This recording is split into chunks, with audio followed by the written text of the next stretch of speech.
Chapter 7. Shuck This Corn. It was the fall of the year. The corn and wheat were being harvested. The harvesting of the corn was, traditionally, the occasion for rejoicing. The days were getting shorter, the nights were perceptibly cooler, the year was running toward the Christmas season and the long holiday which the entire countryside would celebrate, both the masters and the slaves. In Dorchester County there were parties on the big plantations, the clink of glasses, the sound of singing, carriages arriving at the big house. In the fields, late in the day, afternoon merging into night, a corn husking bee was in progress on the Brodess plantation. The corn had been stacked in great mound. The master had invited his friends to send their slaves to help shuck the corn. The slaves had mounded the corn up higher, higher, higher, dark hands lifting the ears of corn, slight rustle from the ears, 200 or 300 slaves moving around the great stack. When the corn was mounded up, the best singer among the slaves, the one with the highest, clearest, truest voice, climbed to the top of the stack and led off the singing. The song was always improvised, except for the repeated "oh, oh, oh" of the chorus. There was something wild and beautiful about this singing. The sun was going down, the feel of frost in the air, and the knowledge that once the song was done, they would husk the corn, swiftly, singing something else, hands moving in time to the beat of whatever the new song would be, a song in praise of the land, the harvest, a kind of propitiation to the land, and a song of thanksgiving too. Master's slaves are slick and fat, oh, oh, oh, shine just like a beaver hat, oh, oh, oh. Refrain. Turn out here and shuck this corn, oh, oh, oh. Biggest pile seen since I was born, oh, oh, oh. Barrett's slaves are lean and thin, oh, oh, oh. Can put their food on the end of a pin, oh, oh, oh. Refrain. Turn out here and shuck this corn, oh, oh, oh. Biggest pile seen since I was born, oh, oh, oh. One of Barrett's slaves stood silent at the foot of the big pile of corn. Harriet watched him, aware that the overseer was watching him too. A silent slave was not liked by overseers because a silent slave was probably brooding about escape or revolt. He might have persuaded the others to take part in whatever it was that he was plotting. He might be another Denmark Vesey or Nat Turner. She watched him and felt a prickle of fear run through her.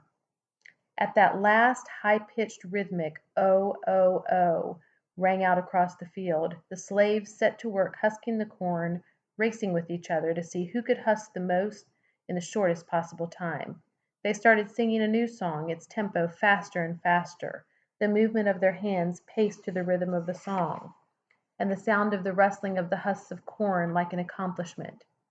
Harriet watched Barrett's slave, her own hands moving swiftly, stripping the husks from the corn, enjoying the fading light, the coolness that lay over the land, the look of the cornfield now that the crop was harvested, noticing all these things and working and yet watching by the big young man who stood silent, whose hands moved slowly,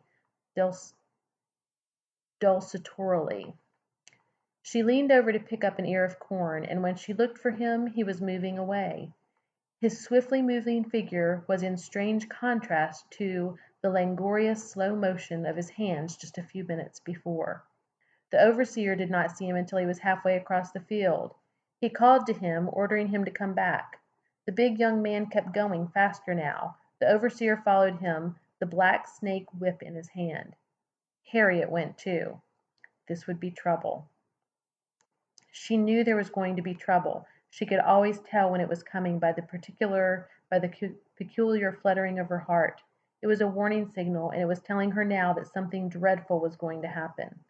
They went down one of the old rolling roads, the slave running and the overseer running too. He was not on horseback. He had not expected trouble, in the middle of a husking bee, an occasion for frolicking and fun. Harriet followed close behind. The slave ducked inside the door of the store at the crossroads. The overseer went after him. Harriet heard him say that he would whip him right then and there, and thus teach him not to run away from his work. He called for help to tie the slave. He ordered Harriet to help hold him. She did not move. She stood there just inside the door watching these two. The overseer could not hope to whip the slave unless someone helped tie him up. The big young man who belonged to Barrett dodged past the overseer, head down, and was through the door and gone just that fast. Harriet moved in front of the doorway, stood there, blocking it. The overseer, startled by this sudden obstructing body planted squarely in the doorway, turned away from the door, picked up a 2-pound weight from the counter, and hurled it at the fleeing slave. The weight missed the slave. It struck Harriet in the forehead, leaving a great open gash there. She was thrown backward from the force of the blow. She was brought back to the quarter, unconscious, bleeding. In the quarter the slaves came to look at her. They said she would surely die. No one could survive with a great hole in the head like that, with the good warm blood, the life's blood draining out, so much blood. Even Brodus came to look at her, and couldn't conceal his dismay at the sight of her. Old Rit hovered over her, a prayer on her lips. Not this child, she couldn't lose this one. 2 of her girls had been sold already, sold south, part of the chain gang, crying, protesting, pulling back and the chains pulling them forward, clanking sound of the chains, cracking sound of the whip of the driver. Old Rit nursed Harriet alone, unaided. She even called in the old man that they said could conjure, though she doubted that any conjurer in the world could save this child. At night, in the flickering light from the fire, it seemed to her that the wound, that great hole in the forehead, throbbed. That night, in the slave cabins in the quarter, they talked about Harriet. If she lived, she would be sold south. The overseer and the master would not keep an intractable, defiant slave, a slave who refused to help the overseer tie up a runaway, blocking the door like Harriet did. She would be sold. It was a dangerous thing that she had done. Dangerous, yes, but a brave thing, too. Why wasn't she afraid? What had made her so bold? And someone spoke of Denmark Vesey. We are slaves, and Denmark's answer, you deserve to be. The corn husking was forgotten, the fun of it, the singing, the capering that had gone on while they husked the corn. Ghosts wandered in the quarter, whispered in the quarter. Denmark Vesey and Nat Turner haunted the big house, too. The master couldn't sleep. He kept listening, wondering. Were they plotting something out there in the quarter? Why were they so quiet? Or were they? The air seemed to be filled with whispering voices. Night after night the slaves kept creeping into the cabin to look at Harriet. They knew that the overseer was trying to sell her, trying to sell this dozing, half-conscious young girl who never moved from the pallet on the floor. November came and passed. Then it was Christmas. Harriet was in a stupor most of the time, deaf to the laughter, the dancing and the singing, deaf to the clack of the bones, the beat of the juba. Right after Christmas the overseer began again trying to sell her. Neighboring farmers came and looked at her and snorted their refusal to buy her.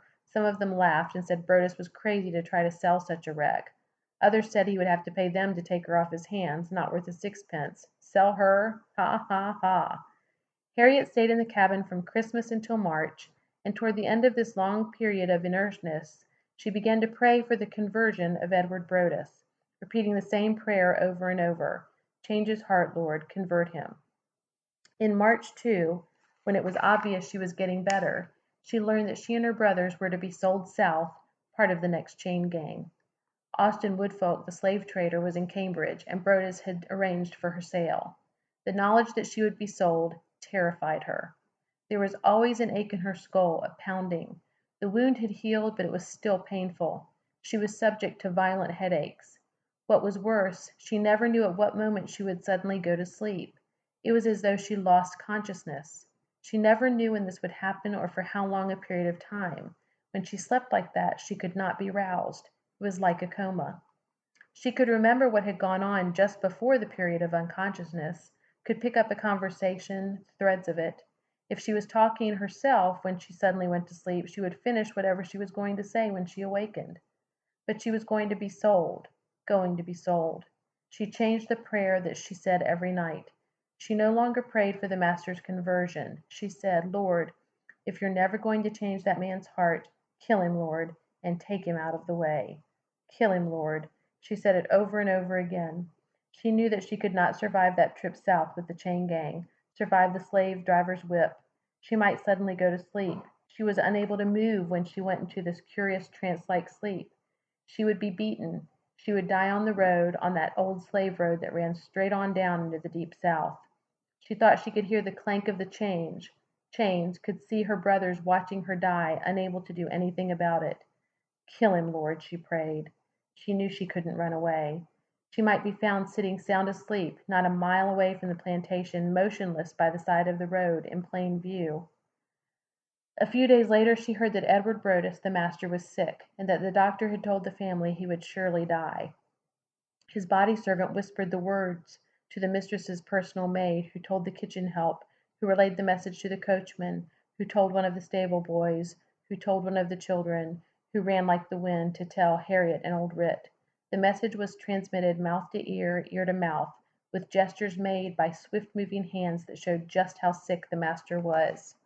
And then suddenly one morning the master was dead.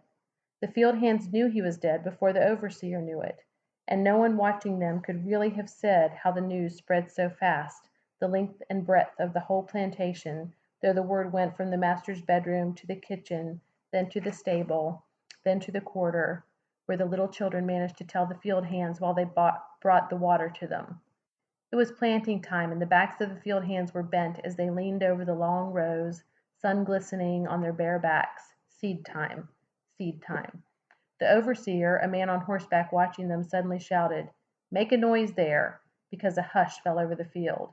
They began to sing, but it was a slow-moving song pitched higher than anything he had ever heard, with a wail in it that made him shiver, and the words made him shiver too. He no moonrise, he no starrise, but he done lain his body down. Old master'll walk in the moonlight, he'll walk in the starlight, to lay his body down. Old master'll walk in the graveyard, he'll walk through the graveyard, to lay his body down. Old master'll lie in the grave and stretch out his arms, to lay his body down. Old Written told Harriet that the master was dead. She didn't need to tell her. When Harriet heard that low, slow wail from the fields, she knew he was dead. She lay on the floor of the cabin, motionless, conscience-stricken, filled with horror. She believed that her prayers had killed him. In Boston, on January 1st, 1831, William Lloyd Garrison published the first issue of his anti-slavery newspaper, The Liberator. The following statement appeared on the front page of the first issue: "I will be harsh as truth and as uncompromising as justice on this subject, slavery. I do not want to think or write with moderation. No, no."